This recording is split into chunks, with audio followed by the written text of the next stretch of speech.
اس وقت P T I میں ایک ڈسکشن چل رہی ہے یا کنٹروورسی آپ سمجھ لیں، کچھ اختلافات ہیں، اور اس کی وجہ یہ ہے کہ عمران خان صاحب نے جن لوگوں کو ٹکٹ دیے تھے وہ کنسنسس نہیں ہے اس پہ، اور بہت سے لوگوں کو اس سے اختلاف ہے۔ امیدوار کچھ جو ہیں وہ ناراض ہیں، وہ سمجھ رہے ہیں کہ ٹکٹ ان کا حق تھا، اور اس کی وجہ سے جو لوکل یا مقامی آرگنائزیشنز ہیں ان میں بھی تقسیم ہے اور دھڑے بن چکے ہیں اس وقت۔ تو اس پورے جو مسئلہ ہے، اس سے سوال یہ پیدا ہوتا ہے کہ سیاست کیوں کی جاتی ہے؟ تو ظاہر ہے کہ دراصل سیاست تو اقتدار میں آنے کے لیے کی جاتی ہے۔ اب یہ اصل سوال ہے کہ اقتدار میں کیوں آنا چاہیے، مطلب اقتدار میں آنے کا مقصد کیا ہوتا ہے؟ تو دیکھیے، مقصد اقتدار میں آنا جو ہوتا ہے وہ لوگوں کی بھلائی کرنے کے لیے آتا ہے، لوگوں کی بہتری کے لیے آتا ہے، ایسے کام کرنا جس سے لوگوں کی زندگیاں بہتر ہوں، آسان ہوں، ان کی ضروریات پوری ہوں، ان کی عزت ہو، ان کے مسئلے حل ہوں یا مسئلے پیدا ہی نہ ہوں۔ تو یہ دراصل مقصد ہوتا ہے اقتدار میں آنے کا۔ اب اس کے لیے، اس جو ساری باتیں میں نے کی، اس کے لیے پاکستان کے آئین میں جو 1973 کا 1973 کا جو آئین ہے، اس میں بہت سی شقیں ایسی ہیں جس میں اس پہ کھل کے بات کی گئی ہے، اور اس میں کوئی ابہام نہیں ہے، کوئی اس میں آپ سمجھ لیں کہ ایسی چیز نہیں ہے جس کو ایڈریس نہ کیا گیا ہو ان ٹرمز آف کہ لوگوں کے کیا رائٹس ہیں اور ریاست کی کیا ذمہ داری ہے اس مسئلے پہ۔ اور اصل جو اقتدار میں آنے کا مقصد ہونا چاہیے وہ یہ کہ ان شقوں پہ عمل کرایا جائے۔ اب وہ شقیں کون سی ہیں؟ ابھی میں نے ایک ویڈیو بنائی تھی جس میں یہ کہا تھا کہ دولت کا ارتکاز جو ہے، اس میں میں نے کچھ شقیں پڑھ کے سنائی تھیں، لیکن ان جنرل اگر ہم بات کریں تو جو بہت ہی اہم شقیں ہیں آئین کی، ان میں چند آپ کو بتا دیتی ہوں۔ اس میں سب سے پہلا تو یہ ہے کہ ریاست کی ذمہ داری ہے کہ وہ دولت کے ارتکاز کو روکے، مطلب کنسنٹریشن آف ویلتھ کو وہ پریونٹ کرے، تاکہ یہ نہ ہو کہ کچھ لوگ بہت زیادہ امیر ہو جائیں اور کچھ لوگ بالکل ہی ان کے پاس نہ ہو، یا وہ غریب ہوں، یا ان کی ضروریات پوری نہ ہو رہی ہوں۔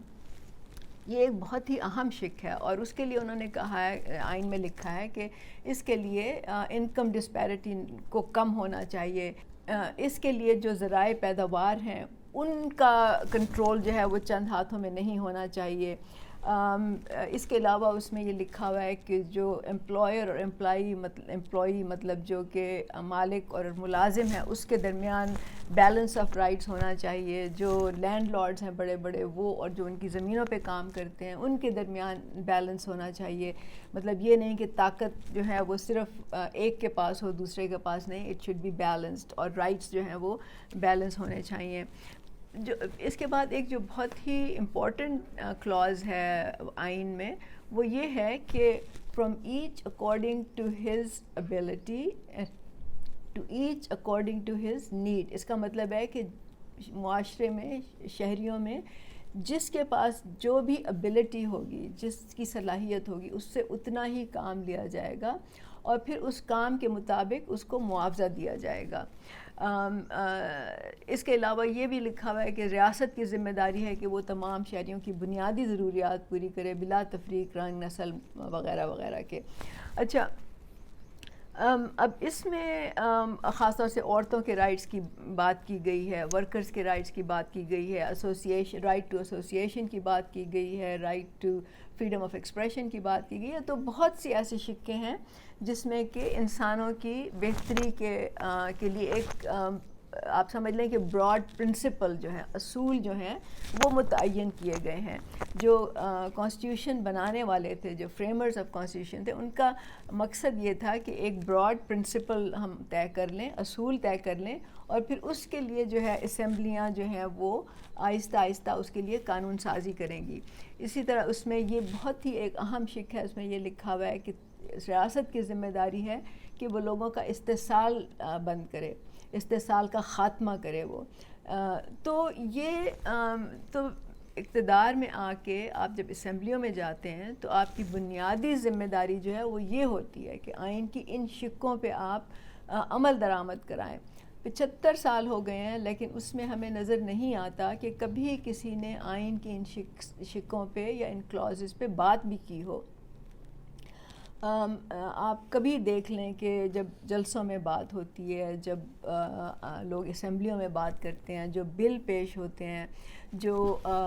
وعدے کیے جاتے ہیں، اس میں کبھی یہ نہیں کہا جاتا یا کبھی یہ ان شقوں کا ذکر نہیں کیا جاتا، خاص طور سے جو کنسنٹریشن آف ویلتھ ہے، یعنی دولت کا ارتکاز ہے، اور جو ذرائع پیداوار پہ لوگوں کی مناپلی ہے، چند لوگوں کی مناپلی ہے، اس کے بارے میں کبھی کوئی بات نہیں کرتا۔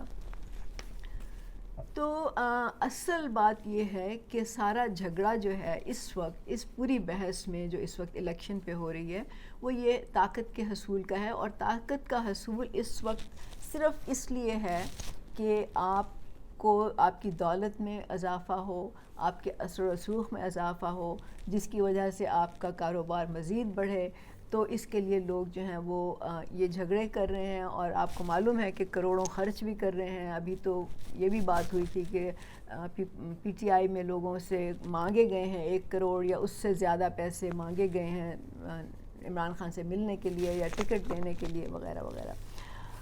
اچھا، اب آئین میں یہ کہیں نہیں لکھا ہوا کہ آپ لوگوں کو لنگر خانے کھول کے دیں یا ان کو پناہ گاہیں بنائیں ان کے لیے، اس لیے کہ یہ ہیومن ڈگنیٹی کے بالکل اپوزٹ ہے۔ انسان کی جو اپنی سیلف رسپیکٹ ہوتی ہے، یہ چیزیں اس کے خلاف جاتی ہیں۔ تو ریاست کی یہ ذمہ داری دی گئی ہے کہ آپ کام دیں لوگوں کو، آپ روزگار دیں لوگوں کو، تاکہ روزگار لوگ خود کمائیں اور خود عزت سے روٹی کھائیں۔ تو ان چیزوں پہ جو ہے وہ ہم نہیں سمجھتے کہ کبھی بات ہوتی ہے۔ آپ اس وقت چاہے وہ پی ٹی آئی کے امیدوار ہیں یا دوسری پارٹیوں کے امیدوار ہیں، ان میں سے بہت سے، بلکہ اکثریت میں کہوں گی کہ وہ ان لوگوں کی ہے جو ہمیشہ الیکٹ ہوتے آئے ہیں، یا وہ خود الیکٹ ہوتے ہیں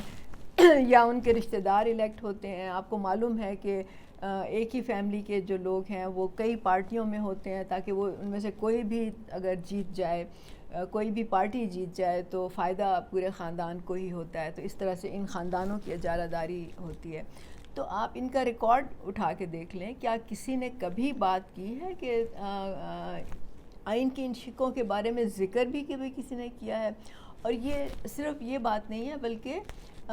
اس کو پبلک ڈسکشن میں بھی نہیں لایا جاتا، میڈیا بھی اس پہ بات نہیں کرتا، کیونکہ ظاہر ہے جب لوگوں کو یہ شعور آ جائے گا، جب لوگوں کو معلوم ہوگا کہ آئین جو ہے وہ صرف طاقت کا مطلب اقتدار جو ہے وہ ایک ہاتھ سے دوسرے ہاتھ میں، وہ چاہے سول ملٹری ہو یا ایک پارٹی سے دوسری پارٹی میں ہو،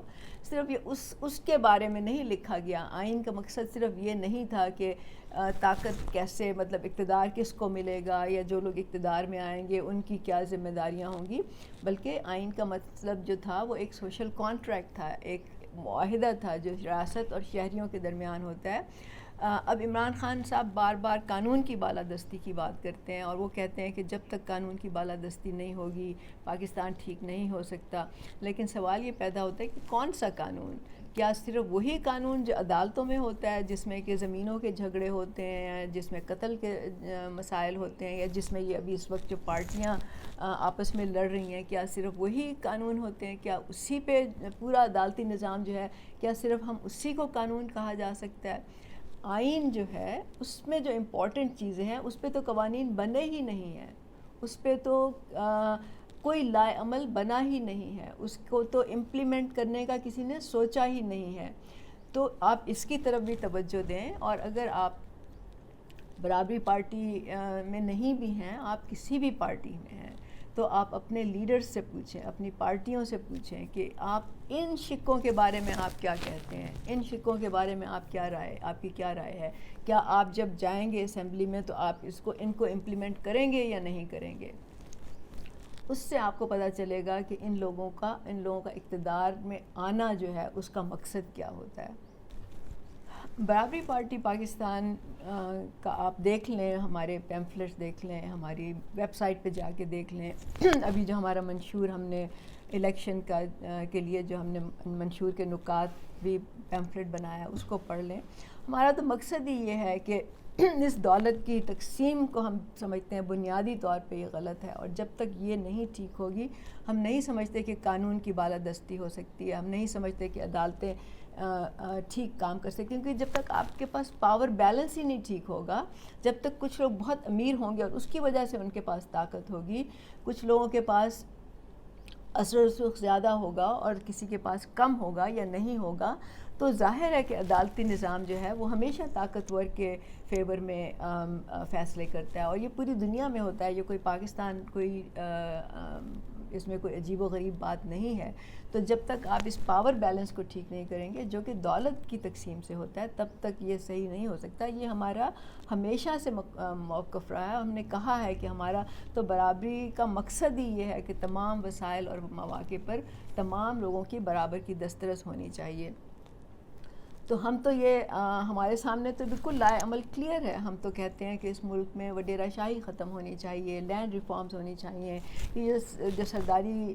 جو قبائلی سسٹم ہے سرداروں کا، سیاسی پیروں کا، یہ ختم ہونا چاہیے،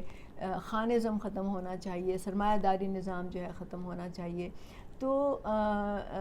یہ بنیادی جو ہیں یہ نکات ہیں، یہ بنیادی اصل میں یہ گول ہے، کیونکہ اس کے بغیر جو ہے پاکستان میں برابری کبھی نہیں آ سکتی۔ اس کے علاوہ ہمارے پاس اور بھی جو ہم نے لکھا ہوا ہے اپنے اس میں کہ انڈسٹری لگانا صرف پرائیویٹ انویسٹرز پہ چھوڑ کے نہیں، بلکہ ریاست کو خود انڈسٹری لگانا، کیونکہ پرائیویٹ انویسٹرز کا مقصد صرف پیسہ کمانا ہوتا ہے، جبکہ ریاست کا مقصد جو ہے وہ لوگوں کی بھلائی کے لیے ہوتا ہے، لوگوں کی بہتری کے لیے کام کرنا ہوتا ہے۔ اور اس کے علاوہ جو بڑی ہیوی انڈسٹریز ہوتی ہیں اس میں لوگ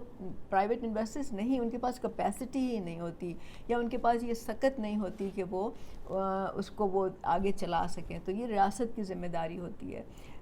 اس کے علاوہ آپ نے ٹیکس کا نظام ٹھیک کرنا ہوتا ہے، جس میں کہ اس وقت امیر جو ہیں وہ بالکل کم یا بہت کم ٹیکس دے رہے ہیں، اور سارا جو آپ کا ٹیکس کلیکشن ہے وہ انڈائریکٹ ٹیکس سے ہو رہی ہے، جس میں کہ امیر و غریب برابر ٹیکس دیتے ہیں، آپ نے اس کو صحیح کرنا ہے۔ جو مناپلائزیشن ہے اس وقت، وہ چاہے کاروبار کی ہو، امپورٹ ایکسپورٹ کی ہو، کارخانوں فیکٹریوں کی ہو، میڈیا پہ ہو، آپ کے تعلیمی نظام پہ ہو، یا صحت کے نظام پہ ہو، جہاں پہ بھی مناپلائزیشن ہوتی ہے وہاں پہ عام لوگوں کا نقصان ہوتا ہے۔ تو بہت سے ملکوں میں اس مناپلائزیشن کے خلاف جو ہے، اجارہ داری کے خلاف لاز بنے ہوئے ہیں، قوانین بنے ہوئے ہیں، ان کو سمجھنے کی، اور پھر وہ قوانین اپنے ماحول کے حساب سے، اپنے حالات کی مناسبت سے آپ کو پاکستان میں لاگو کرنے کی ضرورت ہے۔ یہ چیزیں ہیں جو آہستہ آہستہ پاکستان کو ترقی کی طرف لے کے جائیں گی، یہ چیزیں ہیں جو ہمیں نہ صرف لوگوں کی بہتری ہوگی بلکہ معاشی خود مختاری کی طرف لے کے جائیں گی۔ اور جو ہم بات کرتے ہیں بار بار حقیقی آزادی کی، جس سے جو معاشی آزادی کے بغیر آ ہی نہیں سکتی، یہ ہمیں اس کی طرف لے کے جائے گا راستہ۔ تو آپ میں جو بھی لوگ ہیں، چاہے آپ برابری پارٹی میں نہ بھی ہوں، پھر بھی آپ کا یہ رائٹ بنتا ہے کہ آپ اپنے آپ کو ایجوکیٹ کریں، اپنے آپ کو اس سے آگاہ کریں کہ آئین میں کیا لکھا ہے، آپ کے رائٹس کے بارے میں آئین کیا کہتا ہے، اور اس نظام کے خلاف آئین کیا کہتا ہے، اور پھر آپ مطالبہ کریں اپنی پارٹیوں سے، اپنے لیڈر سے، کہ آئین کی ان شقوں کو پڑھیں، دیکھیں، سنیں اور اس پہ عمل کریں۔ جب بھی وہ پالیسی، جب بھی وہ کوئی بھی بل پاس ہوتا ہے آپ کا اسمبلی میں، تو آپ اس کا ذرا اخباروں میں آ جاتا ہے کہ آج یہ بل پاس ہوا، یہ ہوا۔ کئی دفعہ جب یہ لوگ اپنی فائدے کے بل پاس کرتے ہیں تو اس کو چھپا دیتے ہیں، یا اس کو بہت سے بلوں میں ایک بل کر کے پاس کر دیتے ہیں تاکہ کسی کا توجہ ہی نہیں جائے۔ آپ کو ان پہ نظر رکھنی ہے کہ آپ کے جو علاقے کا ایم این اے ہے، آپ نے صرف اس کو اس لیے نہیں خوش ہو کے ووٹ دینا کہ اس نے آپ کی گلی پکی کرا دی، یا آپ کو نوکری دلا دی، یا آپ کے خاندان میں کچھ اس نے تھانے کچہری کے کام کرا دیے، کوئی زمینوں کا، جائیدادوں کا جھگڑا جو ہے وہ حل کر دے۔ یہ ایم این ایز کا کام نہیں ہوتا۔ ایم این اے سے آپ نے یہ نہیں مانگنا، یہ سوال نہیں کرنے۔ آپ نے ایم این ایز کے صرف باتوں کو نہیں بلکہ اس کے کردار کو دیکھنا ہے، اس کے ایکشنز کو دیکھنا ہے، اس کے عمل کو دیکھنا ہے کہ اس نے اسمبلی میں بیٹھ کے بات کیا کی، اس نے کوئی آپ کی بات کی، اس نے کوئی عوام کی بھلائی کی بات کی، یا وہ صرف تقریریں آپس میں ایک دوسرے کے خلاف کر کے یا اعتراضات اٹھا کے وہ چلے گئے، اور جو بل پاس ہوئے وہ ان کی اپنی جو مراعات تھیں ان کو زیادہ کرنے کے لیے، اپنی تنخواہیں زیادہ کرنے کے لیے تھے۔ تو یہ پاکستان کے عوام کا یہ رائٹ ہے، اور جب ہم کہتے ہیں کہ آپ ووٹ جو ہے وہ سوچ سمجھ کے دیں، تو اس کو سوچ سمجھ کے دینے کا یہ کرائیٹیریا آپ کے پاس ہونا چاہیے کہ ان شقوں پہ، ان باتوں پہ کون بات کر رہا ہے، کون اس پہ ایکشن لے رہا ہے۔ تو آپ سوچیں، سمجھیں اور غور کریں۔ بہت شکریہ۔